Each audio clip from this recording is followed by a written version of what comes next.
Вистинскиот Бог и твојата иднина. Во овој мистериозен универзум има една работа во која човекот може да биде сигурен. Самиот човек сигурно не е најголемата духовна појава во универзумот. Во универзумот постои појава која е духовно поголема од самиот човек. Целта на човекот е да бара заедништво со појавата која стои за тој феномен. И тоа да го бара со цел своето јас да го доведе во склад со оваа апсолутна духовна реалност. Пристапот нерен историчар кон религијата, од Арнолд Тојнби. Во текот на поголемиот дел од последните 6000 години, човештвото трагало со поголема или помала ревност, за да ја најде таа апсолутна духовна реалност. Секоја главна религија на таа појава и дала поинакво име, зависно од тоа на која религија припаѓаш ти, хиндуистичка, муслиманска, будистичка, шинтуистичка, конфуцијанска, таоистичка, еврејска, христијанска или некоја друга.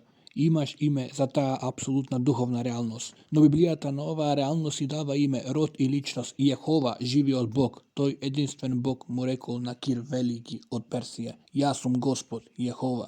И нема друг, нема Бог освен мене. Јас ја направив земјата и го создадов човекот на неа. Јехова, Бог на веродостојни пророштва. Ако сакаме веродостојни информации за нината, кому треба да му се обратиме и зошто? Јехова е вистинскиот крај на потрагата на човештвото по Бог. Јехова се открил себе си како Бог на пророштвата, кој може уште во почетокот да го каже крајот. Преку пророкот Исаија тој рекол: спомнете си за минатото, јас сум Бог и нема друг. Никој не ми е сличен, оној сум, кој од почетокот го открива свршетокот и јавува однапред за она што уште не се збиднало. Јас велам, мојата одлука ќе се исполни, ќе извршам се што ми е по волја. Реков ќе исполнам, наумив ќе извршам. Со таков доверлив Бог на пророштвата можеме да дознаеме што ќе се случи со светскиот систем на раздорните религии. И исто така можеме да предвидиме што ќе ги снајде мокните политички организации кои изгледа дека ја контролираат судбината на светот. И не само тоа, можеме да предскажеме каков крај го чека богот на овој систем на работи, Сатана, кој им ги заслебил умовите на неверниците преку мноштво религии кои го одвеле човештвото далеку од висинскиот Бог Аллах. А зошто шејтанот ги засепил луѓето? За да не продре до нив светлината на славната добра вест за Христос, кој е слика на Бог. И исто така можеме да знаеме што лежи зад овие проречени настани. На крајот, во каква состојба ќе биде земјата, загадена, разорена, оголена или пак земјата и човечкиот род ќе се обноват. Како што ќе видиме, Библијата одговара на сите овие прашања, но прво да обрнеме внимание на настаните кои следат во непосредна иднина. Идентификуван големиот Вавилон.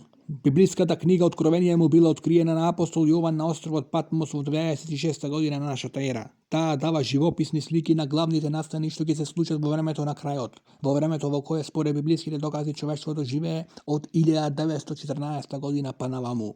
Меѓу овие символични слики што Јован ги видел во визија, едната е за некоја дречливо нагиздена дрска блудница наречена големиот Вавилон, мајката на блудниците и на одвратните земни работи. Во каква состојба била таа? И видов дека жената е пијана од крвта на светите и од крвта на Исусовите сведоци. Кого го представува оваа жена?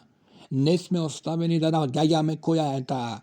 По пат на елиминација, жената може да се разоткрие. Во истата визија, Јован слуша еден ангел кој вели: дојди, ќе ти го покажам судот над големата блудница која седи на многу води, со која царевите на земјата извршија блуд, додека оние кои живеат на земјата се опија со виното од нејзиниот блуд. Ако царевите, односно владетелите на земјата блудствувале со неа, тоа значи дека блудницата не може да ги представува владеачките политички елементи на светот. Истиот извештај ни кажува дека патувачките трговци на земјата се збогатија од мокта на нејзиниот бесрамен раскош, затоа големиот Вавилон не може да ги представува деловните, односно трговските елементи на светот. Сепак, инспираниот текст вели: водите кои ги виде каде што седи блудницата значат народи и множества и нации и јазици. Кој друг главен елемент на овој светски систем преостанува, а се вклопува во описот на символичната блудница која блудничи со политичките владетели, тргува заради материјална добивка и седи во слава над луѓето и народите, племињата и јазиците. Тоа е лажната религија со сите своји различни костими.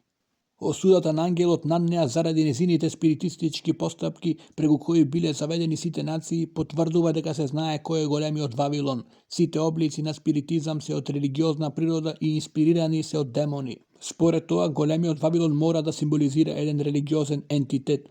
Библиските докази покажуваат дека тоа е сатановата целокупна светска империја на лажната религија. Тој ја унапредува лажната религија во умовите на луѓето за да им го одврати вниманието од вистинскиот Бог, Елохим. Како што видовме низ целата оваа книга, постојат заеднички нишки што се провлекуваат низ несредениот гоблен на светските религии. Многу религии влечат корени од митологијата. Скоро сите се поврзани меѓусебно преку некој начин на верување во наводно бесмртна човечка душа која ја преживува смртта и оди на оној свет или се сели во друго суштество. За голем број од нив заедничко е тоа што веруваат во застрашувачко место на измачување и тортура наречено пекол. Други се поврзани преку древни пагански верувања во триади, во тројства и во мајки божици. Затоа најмногу одговара да се групираат сите заедно под еден сложен символ, блудницата, големиот Вавилон. Време е да се побегне од лажната религија. Време е да се побегне од лажната религија. Каква конечна судбина ги прорекува Библијата на оваа блудница што опфаќа целата планета? Книгата Откровение на символичен начин го опишува незиното уништување од рацете на политичките елементи. Овие се символизирани со 10 рогови кои ги поддржуваат обединетите нации. Див ѕвер со скерлетна боја што е лик на сатановиот извалкан со крв политички систем. Уништувањето на сатановото светско царство на лажната религија ќе биде резултат на Божјата неповолна пресуда над овие религии. Тие се виновни за духовен блуд затоа што биле соучесници со своите угнетувачки политички любовници и ги поддржувале. Лажната религија ги валкала своите облеки со невина крв, додека со елитната класа на секоја нација патриотски соработувала во нивните војни. Затоа Јехова во срцата на политичките елементи им ја става мислата да ја извршат неговата војна против големиот Вавилон и да го уништат. Кога светските религии ги чека една ваква иднина, што треба да сториш ти?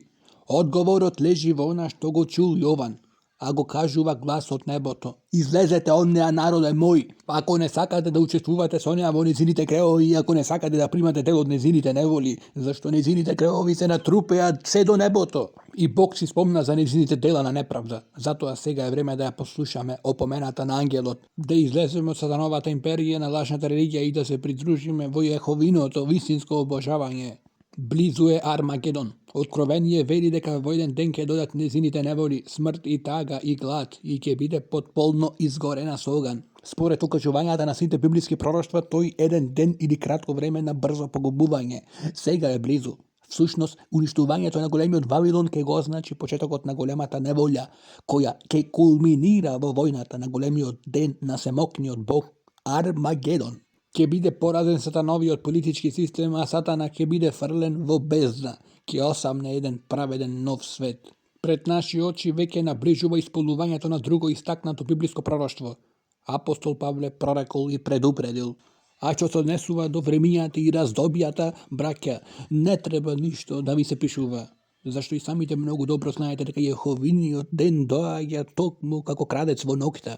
Кога ќе зборуваат мир и сигурност, тогаш врз нив веднаш ќе дојде ненадејно уништување како породилни болки на бремена жена и никако нема да побегнат. Ке изгледа дека нациите кои порано биле воинствени и сомничави едни спрема други, сега предпазливо ќе се приближуваат кон една ситуација во која ќе можат да објават светски мир и сигурност. Значи, и од друга гледна точка знаеме дека денот на Јеховиниот суд над лажната религија, нациите, нивниот владетел Сатана е близу. Денес милиони луѓе го живеат животот како само материјалните работи да се трајни и да вредат нешто. Сепак она што го нуди овој расипан свет е плитко и минливо. Токму затоа е на место советот на Јован. Немојте да го љубите ниту светот, ниту она што е во светот. Ако некој го љуби светот, љубовта кон таткото не е во него, бидејќи се што е во светот, желбата на делото и желбата на очите и нападнато истакнување на своите средства за живот, не потекнува од таткото, туку потекнува од светот. Освен тоа, светот поминува, а и неговата желба, но оној која врши Божјата волја останува за секогаш. Зар не би сакал да остане за секогаш ветениот нов свет? Со оглед на тоа што Бог ќе му суди на светот преку Христос Исус, што ќе следи потоа. Многу одамна во еврејските списи Бог прорекол дека ќе ја спроведе својата првобитна намера со земјата, имено послушното човечко семејство да ужива совршен живот на рајска земја. Сатановите обиди да ја спречи таа намера не го поништиле Божјето ветување. Поради тоа цар Давид можел да напише: зашто засорниците ќе бидат сотрени, а кои се надеваат на Бога ќе ја наследат земјата. Уште малку и ќе го снема безбожникот. Праведните ќе ја наследат земјата и ќе живеат довека на неа. Во каква состојба ќе биде земјата потоа? Потполно загадена, изгорена, оголена. Во никој случај Јехова првобитно имал намера земјата да биде чист, урамнотежен, рајски парк. Таквиот потенцијал постои и покрај тоа што човекот ја злоупотребува земјата, но Јехова ветил дека ќе бидат уништени оние кои ја уништуваат земјата. На земјата никогаш не и се заканувало потполно уништување како што и се заканува сега во 20 век. Значи тоа е додатна причина се верува дека наскоро Јехова ќе стапи во акција за да го заштити својот имот, своето творештво. Таа промена ќе се случи наскоро под Божјето уредување од ново небо и нова земја, што нема да значи ново дословно небо и нова планета, туку ново духовно владетелство над обновената земја населена со едно општество од обновеното човештво. Во тој нов свет ќе нема место за искористување на луѓето или на животните, ќе нема насилство ниту крвопролевање, ќе нема бездомништво, изгладеност, угнетување. Божјата реч вели, ќе градат куќи и ќе живеат во нив, ќе садат лозје и ќе го уживаат нивниот плод. Не ќе се гради веќе за да живеат други, ниту ќе се сади за да уживаат други. Векот на мојот народ ќе биде како векот на дрвото. Моите избраници ќе ги уживаат долго плодовите на своите раце. Волкот и агнето ќе пасат заедно. Лавот ќе јаде слама како говедото, но змијата ќе се хране со прав. Никој не ќе прави зло ни штета на целата моја света гора, вели Господ. Темелот на новиот свет. Како ќе биде можно сето ова? Би можел да прашаш. Ќе биде затоа што Бог кој не може да лаже ветил пред давнешни времења дека човештвото ќе биде обновено и ќе ужива вечен живот во совршенство. А основата за оваа надеж е истата што ја изразил апостол Петар во своето прво писмо до помазаните со христијани. Благословен да е Богот и Таткото на нашиот Господ Исус Христос, зашто според своето големо милосрдие ни даде ново раѓање за жива надеж преку воскресението на Исус Христос од мртвите, за наследство нераспадливо и неизвалкано и кое не вене. Воскресението на Исус Христос е темелот на надежда за праведен нов свет, бидејќи тој е неименуван од Бог да владее од небесата над очистената земја. Павле исто така нагласил колку е важно Христовото воскресение кога напишал: меѓутоа сега Христос станал од мртвите, првина од оние кои заспале во смртен сон. Зашто поради тоа што смртта е преку човек и воскресението на мртвите е преку човек. Зашто како што во Адам сите умираат, така и во Христос сите ќе оживеат. Христовата жртвена смрт како соодветна откупнина и неговото воскресение ја положиле основата за надеж дека ќе има ново небо, владата на царството и преобразен, обновен човечки род, општеството на новата земја. Неговото воскресение исто така му дало замав на проповедањето и поучувањето што го вршеле неговите верни апостоли. Извештајот вели: меѓутоа 11 ученици отидоа во Галилеја на гората што им ја определи воскреснатиот Исус и кога го видоа му оддадоа почит, но некои се сомневаа. А Исус им приде и им рече, велејки: дадена ми е сета власт на небото и на земјата. Затоа одете и правете ученици од луѓето, од сите нации, крстевајќи ги во името на Таткото и на Синот и на Светиот Дух, учејќи ги да држат се што ви заповедав. И гледај, јас сум со вас во сите денови, се до завршетокот на системот на работи. Воскресението на Исус исто така гарантира уште еден благослов за човештвото. Воскресение на мртвите. Тоа што Исус го подигнал Лазар од мртвите било знак за едно сеопфатно воскресение во иднината. Исус рекол: не чудете се на ова, зашто доаѓа часот во кој сите оние што се во спомен гробовите ќе го чујат неговиот глас и ќе излезат. Оние кои правеле добро за воскресение на живот, а оние кои практикувале подли работи за воскресение на суд. Каква само радост ќе биде да ги дочекуваме нашите сакани. Веројатно секоја генерација ќе го прави тоа една по друга. Во новиот свет, секој ќе може сам да одлучи под совршени околности дали ќе го обожава вистинскиот Бог Јехова или ќе го изгуби животот како противник. Да, во новиот свет ќе има само една религија, еден облик на обожавање. Сета фалба ќе му биде упатена на любезниот Творец, а секој послушен човек ќе ги одгласува зборовите на псалмистот: ќе те прославувам, о Боже мој царе, ќе го прославувам, ќе го благословувам Твоето име, секогаш и довека. Господ е велик и достоен за секоја похвалба, неговата величина е недостижна. Сега, кога ги спореди главните религии во светот, ти предлагаме и понатаму да ја истражуваш Божјата реч, Библијата, на која се темелот верувањата на јеховините сведоци. Докажи си себе си дека вистинскиот Бог може да се најде, сеено дали си хиндус, муслиман, будист, шинтуист, конфуцијанист, теоист, евреин, христијанин или во некоја друга вера. Сега е време да го испиташ својот однос со вистинскиот и жив Бог. Веројатно религијата ти била одредена со местото на раѓање и на тоа си немал контрола. Се разбира, ништо нема да изгубиш ако го испиташ она што го вели Библијата за Бог. Ова може да ти биде животна прилика на вистина да ја запознаеш намерата на суверениот Господ Бог за земјата и за човештвото на неа. Да, твојата искрена потрага по вистинскиот Бог може да биде успешно ако ја проучуваш Библијата со јаховините гласници и неговите сведоци кои ти ја донеле оваа книга. Исус не рекол залудно, постојано молете и ќе ви се даде, постојано барајте и ќе најдете, постојано чукајте и ќе ви се отвори. Ти можеш да бидеш меѓу оние кои го нашле вистинскиот Бог ако се придржуваш кон пораката на пророкот Исаија. Барајте го Господа додека може да се најде, повикувајте го додека е близу.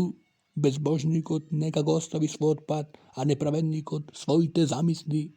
Нека се врати при Господа, кој ќе му се смилува, кон нашиот Бог, зашто тој ќе го умножи опростувањето. Ако трагате по вистинскиот Бог, слободно кодирајте ги сведоци, добро се. Библијата треба да се чита. Библијата треба да се нели да се чита.